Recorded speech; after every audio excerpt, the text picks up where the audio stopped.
Coming up, a Coeur d'Alene chef cooks up something old in a new way, and a surgeon summits Mount Everest for a cause. I'm Mackenzie Allen Charmley. Join us for these interviews and headlines from the ICT Newscast. This program is made possible by the Corporation for Public Broadcasting, a private corporation funded by the American people. Arizona State University welcomes 3,500 Indigenous students from Arizona and across the nation. It serves one of the largest populations of Indigenous students among U.S. colleges and universities. We created a sense of place for tribal nations to create futures of their own making through community outreach and research, taught by world-class Indigenous faculty where they see a reflection of themselves and their experiences. Find community at ASU.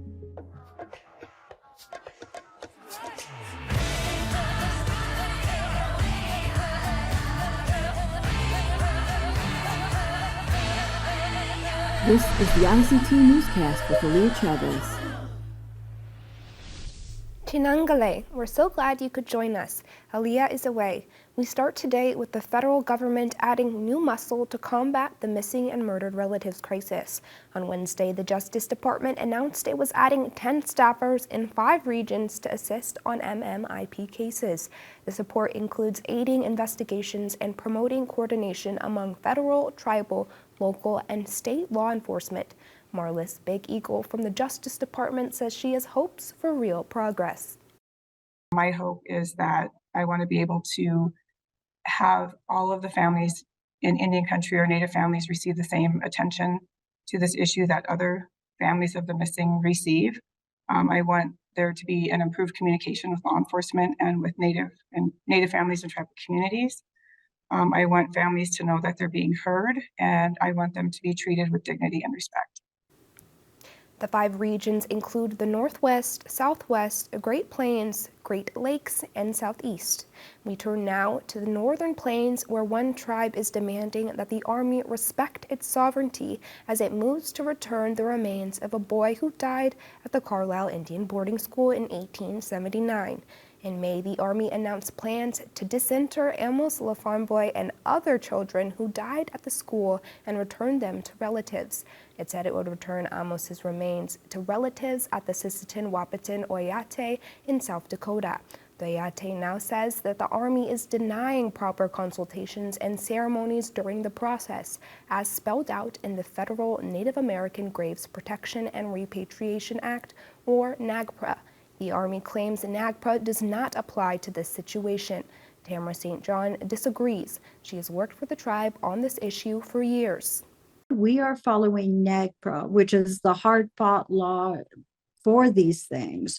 And some of the key differences there are that we as a tribe should be a part of this process so that we can facilitate the proper return home of our child in a way that acknowledges tribal history, protocol, culture, ceremony, all of those things.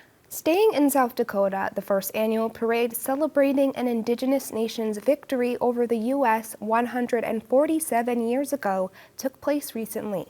Lakota, Cheyenne, and Arapaho nations fought and defeated General Custer and the 7th Cavalry at the Battle of Greasy Grass, also known as the Battle of Little Bighorn. Last week, the city of Pine Ridge held their first ever Pine Ridge Greasy Grass Victory Day. The event brought out over 100 community members for a special parade with everything from games and food to fireworks. Community members, elders, and children alike lined up with bags to collect candy while watching a dozen floats head down the street. Many of the people from these tribes struggle to travel out to the annual celebration at the battleground almost 350 miles away. This parade lets them celebrate their ancestors locally. For more details and pictures on the event, check out our website, ictnews.org. A talented artist is using humor to broaden society's understanding of Indigenous culture. Cowlitz citizen, comedian, and illustrator Joey Clift has partnered with Comedy Central on a hit animated series called Gone Native. According to the show's website, it's about weird stuff Native American and Indigenous people deal with way too often. The topics are straight from the pulse of Indian country and include spirit animals, Native culture, and one of Cliff's favorites, sports mascots. Cliff continues to develop his comedic style, and in 2019 he joined the Yes and Laughter Lab, a program that highlights underrepresented people. And the multi-talented creator also has written for Netflix's Spirit Rangers and PBS's Molly of the Denali. You can catch the popular series on Gone Native on all of Comedy Central's social channels. And those are the headlines for the ICT Newscast.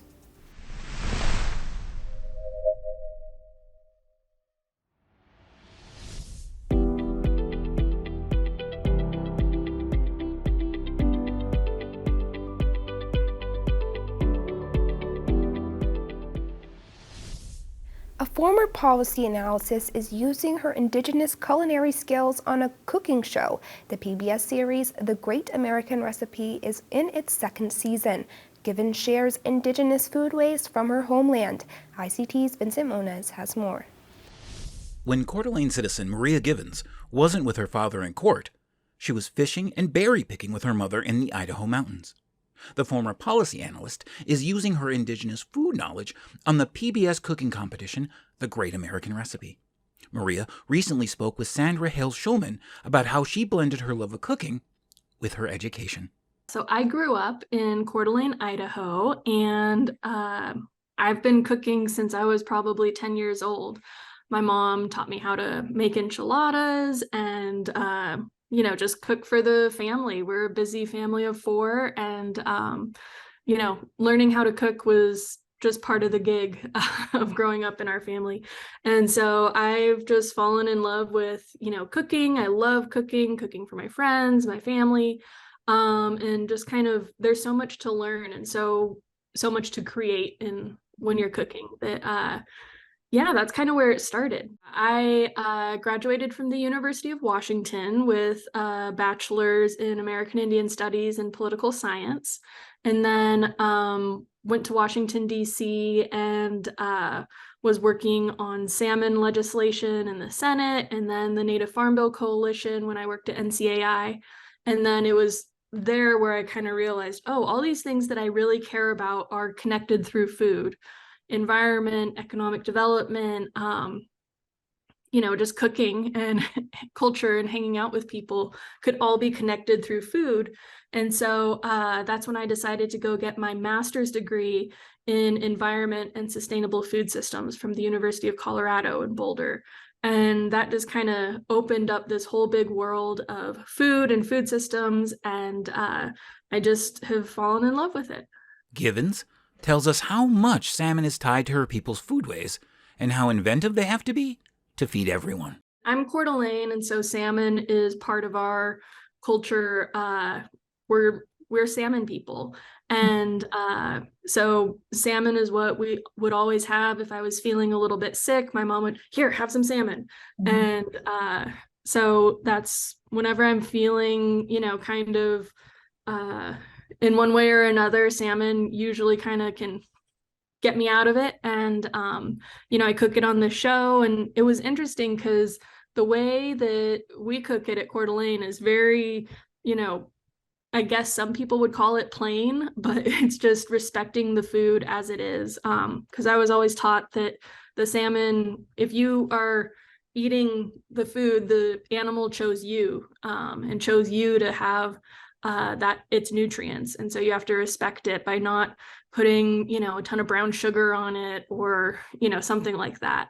And so, I love salmon. We usually cook it over an alderwood fire, basically taking the fillet and sticking a big stick down the middle and a few sticks on the side, and then just kind of leaning it up against a big fire to cook it. And or, sometimes people get inventive and, cook it over bed springs or something. That's what my family did at my parents' wedding, was cook it over bed springs. Maria talks about one of the ingredients in her signature dish that has been harvested by her nation for thousands of years. I grew up going huckleberry picking every summer with my family, and that's one of my favorite times of year. Is just you totally unplug, you're totally out of service, and you're just present there with the huckleberries, and you can kind of get into a zen state of just picking. And then your hands turn all purple, and you make jam for the winter time. And so might be the middle of December with 3 feet of snow on the ground, and you get to have some huckleberry jam with your oatmeal or toast. And that just brings you back to those hot August days when you're picking. You can do it any kind of way. I think on the show they had frozen huckleberries.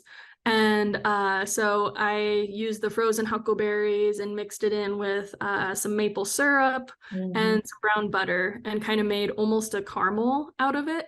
And so that was a fun one, and I'm kind of experimenting more with that sauce, and put it on a cheesecake, or you can even serve it with meat. It tastes good with meat too. For the Coeur d'Alene citizen, it was her social media account focused on what she was cooking that led her toward the competition. I've had a food Instagram called Native Soul Food for, I don't know, the last 5 or 6 years, where I just share some photos of the food that I'm cooking.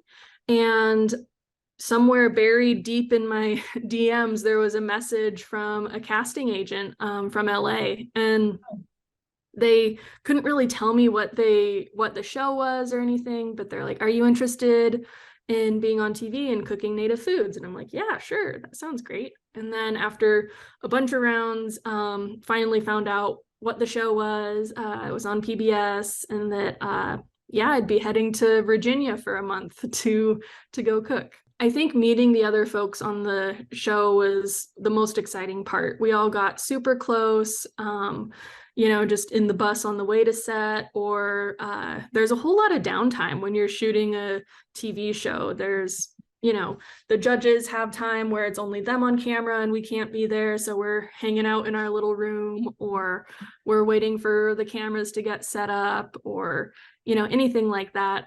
So we just really got to know each other. We were just hanging out for hours on end. And they're definitely some of my closest friends now, because, we all have this common thing, food, that everyone is such a good cook, and everyone improved during the course of the show. And then, everyone was so rooting for each other. And that was one of the best parts of it. And they were like, "Okay, but don't forget to salt blah blah blah, or to cut your things in this way," or we were all trying to help each other out. And finally, Maria Givens says she took it as a personal responsibility to share how much of everyone's food comes from Indigenous people. I think that, I know that the primary audience isn't going to be Native people or Indigenous people. It's going to be largely non-Indigenous people. And I kind of wanted to educate throughout the show and let them know that, so many of these foods that they love actually have Indigenous roots, like corn and salmon and, squash and beans, and all of those types of foods have an Indigenous root here because of Indigenous people. If you'd like to watch Maria Givens using Coeur d'Alene foodways, check your local PBS listings. In Bismarck, North Dakota, Vincent Moniz, ICT News.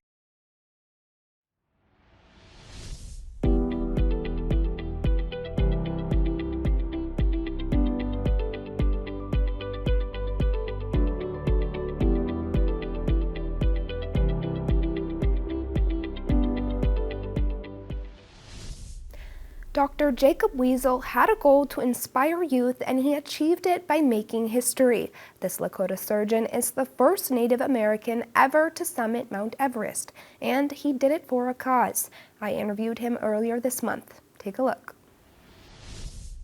Well, Dr. Jacob Weasel, thank you so much for joining us today to talk all things Everest. You are the first Native American to summit the peak. Tell us, how did that achievement make you feel? Yeah, when I came off the mountain, I've gotten that question a couple of times, and honestly, the strongest feeling that I have is just one of gratitude. So grateful, not just for having been able to summit and come down safely, but to represent my people, to be gifted with the eagle feather, which I was able to take up to the top of the world and leave there as a symbol, not just of Lakota people, but all Indigenous people. And grateful for having, yeah, had the opportunity to go and be the first Native American to summit the mountain, and hopefully use that as an opportunity to inspire younger generations and young Native kids and show them that they are equally capable as anybody else to achieve whatever they want in life.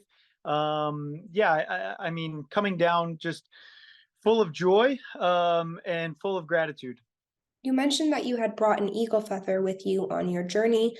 What is the significance behind that?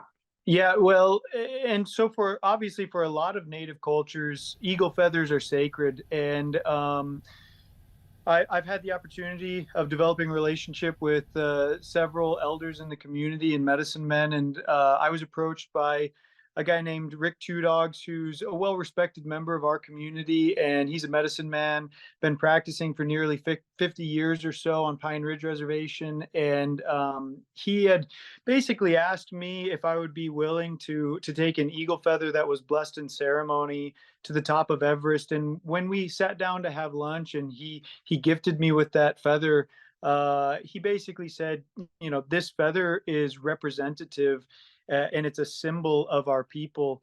And for everything that we have suffered, the injustices, the atrocities, the subjugation that we as a people have suffered over the past 3 centuries, and how that has almost broken the spirit of the people, he asked me to take that feather to the top of the world as a symbol of raising the spirit of our people above all that has happened to us. And so, you know, ultimately, I was privileged and honored to be able to do so. And I had the feather attached to my pack all the way from Namche Bazaar when we landed there by helicopter, through the Everest trek to base camp and up the mountain to the top of the world. And to this very day, it sits there higher than anything else on the planet. And so it was a real privilege and an honor for me to be able to do that in representing our people. You've summited many other monumental peaks, but I was hoping you could share with us how exactly you prepared for Everest and your decision process behind that. Yeah, well, I mean, the decision process, for me, I never had any kind of aspiration to climb Everest, knowing the risk involved. And I have 3 children, and you know they're all teenage years, and yeah, there's quite a bit of risk there. But as I got into mountaineering, I began to look into, you know, I came across an article about the first Black man to summit in 2003 and the first Black woman to summit in 2006, and was inspired by their stories. And so as I came across these articles, I was intrigued to find out who the first Native American was to summit. And for about a year and a half, I Google searched everything that I could, and we even had help with the marketing team at the hospital where I work try and look into it, and we couldn't come across anything. So I had a conversation with my wife, and I just said somebody should be the first, just to show that it can be done and that dreams can come true. And if you work hard and you persevere and you're unwilling to let anybody dissuade you from your goals, you can accomplish amazing things in life. And so that's kind of what the inspiration was for me. It was never, and I sat down with my children. I just said, it's not about me climbing this mountain. It's about using this as an opportunity to show that whatever it is you want in life, if you work hard and you have perseverance and grit and a will to achieve something great, that it can actually happen. And wanting to inspire other people to follow their dreams as well. And so, in terms of the preparation, you're right. It's unlike most other mountains. It is extremely physically challenging, and the mental aspect of it is something that you really can't grasp until you're there on the mountain. And I came to that mountain feeling as though I was prepared and fit. And I will tell you that that first rotation up the mountain when I'm trying to push up to 24,000 feet and I'm taking 5 steps and it takes me 20 seconds to catch my breath.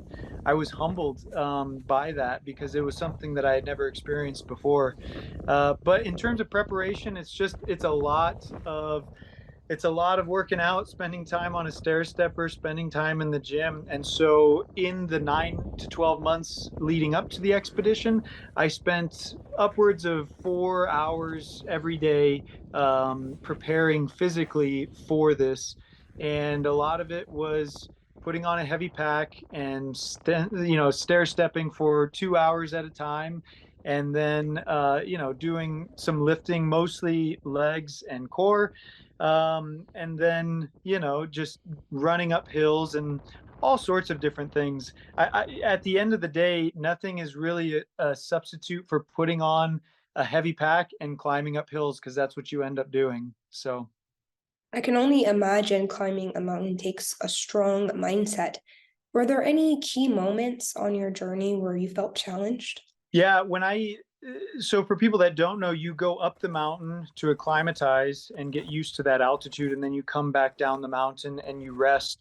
And after that first rotation, it was probably the first time in my life where I really was humbled and had some self-doubt as to whether or not I could do this or not. And I return to Everest and start on the summit push. And after I had come down to rest, I developed a mantra that I said to myself probably several thousand times, and it was 3 words. It was discipline, focus, and strength, and in those order, because strength is really the least important of those three when you're on the mountain climbing. And yeah, absolutely, there were times where I, in retrospect, had brushes with death. On the way from Camp 2 up to Camp 3, there is a steep face called the Lhotse face, and it's primarily ice. And any rock that gets dislodged from 2,000 feet above can work its way down, and it's going down the mountain at 50 to maybe 65 miles an hour. And I'm going up the mountain, and all of a sudden I hear rock, rock, rock, and I look up, and it was a split second between me seeing the rock and it striking me in the chest. And I gathered myself, realized I hadn't broken any ribs, had probably bruised some ribs, but I was okay to move forward. So we move on from there. And it's not really until I come off the mountain that I'm contemplating this and thinking, if that rock was a foot higher and 4 inches to the right, it would be a different story. And I could have easily lost my life, whether it be that instance or, coming down off of the mountain after summiting. I got caught in 2 avalanches through what's called the Khumbu Icefall. And, crouching behind a rock as up above me, a plume of ice and snow comes barreling down, and feeling the power of that coming down on you, and just hoping that you don't get hit by a rock and that the force of this avalanche doesn't sweep you into a crevasse. And going through that, it wasn't just the physical aspect, but you come away from that being just mentally and emotionally exhausted. So yeah, there were definitely challenging times on the mountain. But as much as there is sadness and loss, and you experience and see things on the mountain that are difficult to see and to go through, it's kind of all overarched by an amazing beauty and this privilege and honor that you get to watch the sunrise from the top of the world. You're a doctor, you've summited Everest. For anyone else who wants to achieve big like you, what advice would you give them? So, yeah, I would say the first thing is believe in yourself, believe that you can do it. Find yourself a dream to latch onto, and then don't allow anything or anyone to dissuade you. And I came off the mountain and I made a note to myself, a note to other people. And part of that just said, never, ever, ever give up. And whatever it is that you want in life, run after it. And the best advice that I could give is to run from zero. So it's difficult to go from the couch to climbing Everest, but everybody can get off of the couch and walk around their neighborhood. And it starts there. And if you start with small things and accomplish those things, it will lead to bigger things if you allow yourself the opportunity to dream big dreams. And yeah, I think that as individuals, as human beings, we are far more capable than we give ourselves credit. I think that we are far stronger than we ever know. And if you allow yourself the opportunity to be put in a place to test your strength and to test your limits, I think most individuals would be surprised at what's inside of them that lies dormant, that they have no idea is actually there.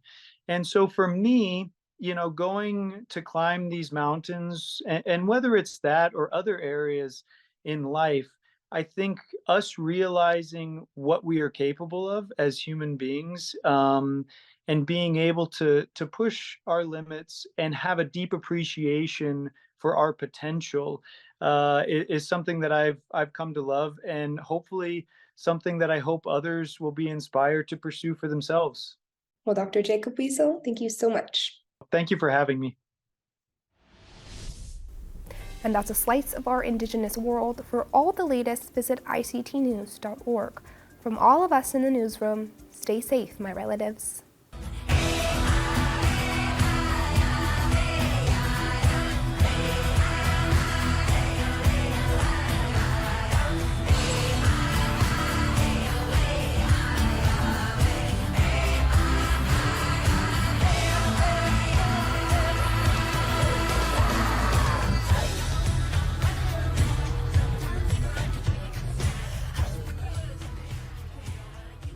This program is made possible by the Corporation for Public Broadcasting, a private corporation funded by the American people.